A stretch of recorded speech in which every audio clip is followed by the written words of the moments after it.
แจ้งอยู่ไปเลยพี่น้องสบายดีเด้อพี่น้องสบายดีพี่น้องเส้นเก่าเส้นเคยพี่น้องเอ้ยสบายดีอยู่เบิดปีว่าซั่นตื่นมาคำมามีแต่สบายดีเมืองลาวว่าซั่นพี่น้องเอ้ยคือเพิ่นคืออันเขาจะเว้าในคลิปมาได้พี่น้องเห็นหน้ากันแล้วสบายดีเลยว่าซั่น สบายดีอยู่ตลอดเนาะพี่น้องตลอดเลยมาเมืองลาวเนี่ยมีแต่สบายดีตลอดว่าซั่นมุมเกาะนี่ก็จักเป็นจังได๋มื้อฟ้ามื้อฝนพี่น้องเอ้ยบ่ตกมื้อก็มื้อซื่อๆถึงสิมื้อฝนก็ยังสบายดีคือเก่าเนาะพี่น้องสบายดีอ่ะจ้ะนี่น้องมันมาปอกลำขาพี่น้องนี่เอาดึงเอาลำขาพี่น้องเอาบลายสำหนึ่งเธอหนึ่งพอเพราะว่าสองคนกับปาเตี้ยกินบลายได้พี่น้องปาเตี้ยว่าอยากกินหนึ่งขาซะอยากกินหน่อขาแต่วันนาเขาหน่อขาใหญ่ได้นี่พี่น้องง่ายหนึ่งน้องไม้คือมัวตาวะหรือมันได้สำนีบอหรืออย่างไร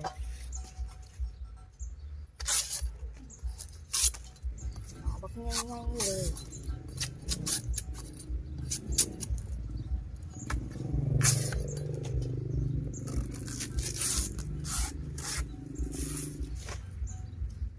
สองคนกิน10 หน่อกับโบเบิร์ตพี่น้อง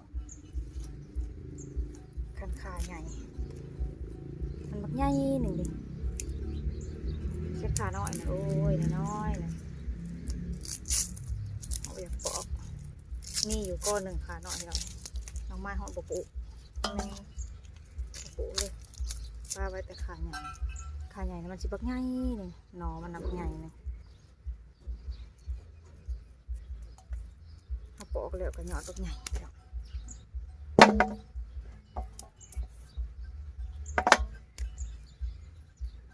ขาน้อยนี่ปลูกอันนี้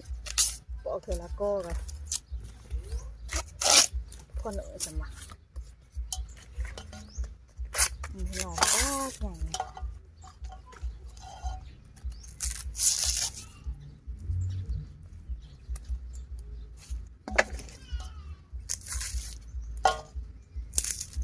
ดึงหนึ่งสีเลยนะง่ายปอกก็ได้ดินี่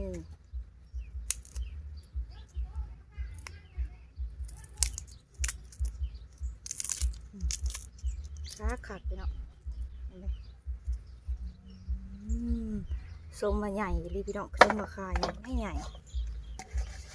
ปอกแล้วสับในมือนี่ก็มีพี่น้องกันขาน้อยนั้นปอกแล้วเลยน้อยหนึ่งเด็กน้องไม้ลองดึงเบิ่ง2 อันที่ปอกเบิ่งน้อยเด็กน้อยดีเด็กขาน้อยหนึ่งดีโล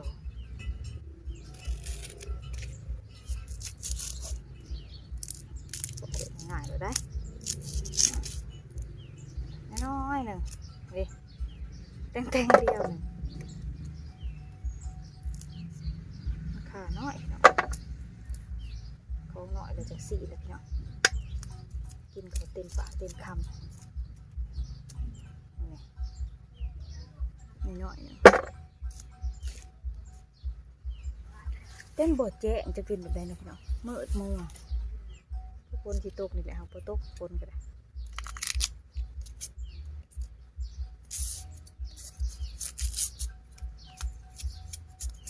มือคืออยู่โอ้ยฝนแล้วก็บ่ตกเถื่อตลาดเอาลามาลงเทศโบราณเนี่ยอยู่บ้านเรามาหูฝนแห้งนั่นพี่น้องเขาเจ้าดำนาน้ำเต็มหน้าเขาเจ้าดำนาเซลลงไปผัดเอ้า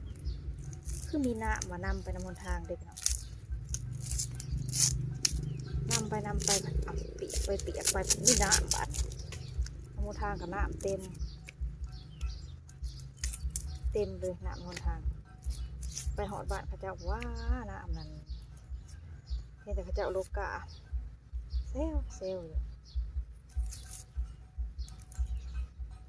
บ้านออกมาก็ต้องมีฝน ว้าดำนาหยกหยกเนาะ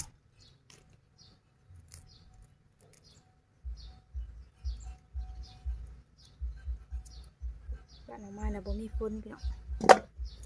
ฝนบ่มีมันนี่ก็มืดเดี๋ยวเจ้าสิตกเลยบ่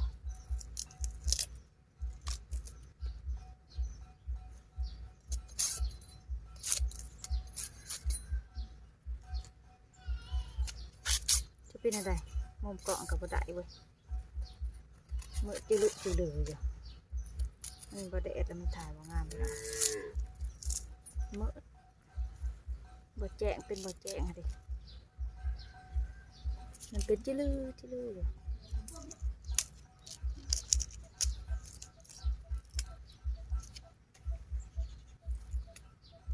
เอายังซะ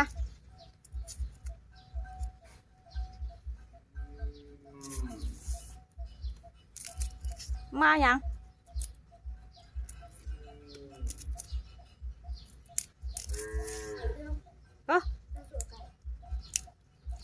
ไว้นั่นเขาไว้หันแหละอัดเลยเด้อเอาผ้าหมอนอัดเลยโตแล้วเลยโตใช้เท่าเพื่อนพู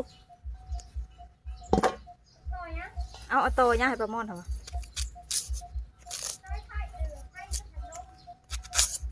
พัดลมบนแห่ว่านนี่นะโตไว้ใช้เท่าเพื่อนพูมันก็เย็นอยู่เลย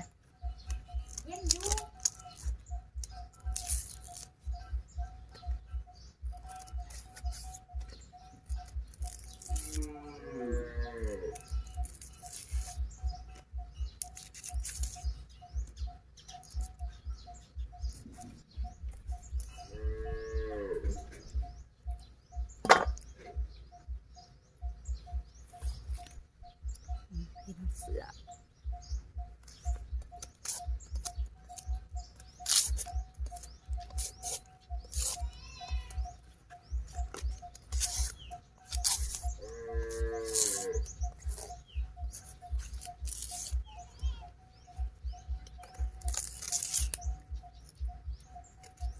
อันฝนตกมาใส่แห้งสิโป่งหลายหน่อค่ะเนาะ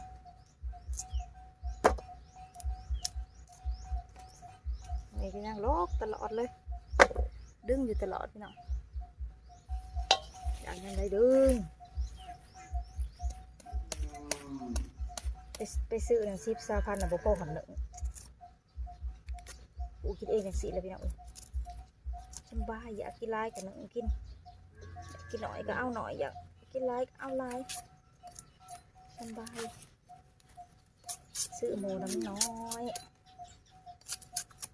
เทือหนึ่งกับซื้อเทือหนึ่ง30,000เทือละ100 บาทก็ยังกินขาบหนึ่งก็ยังจะพอเพียงถ้าซื้อของหมูฉันคงจะคงโอ้ยลูกเอา10 หน่อคือจังสิจะกินบ่เบิดปลูกกินของเขาเอง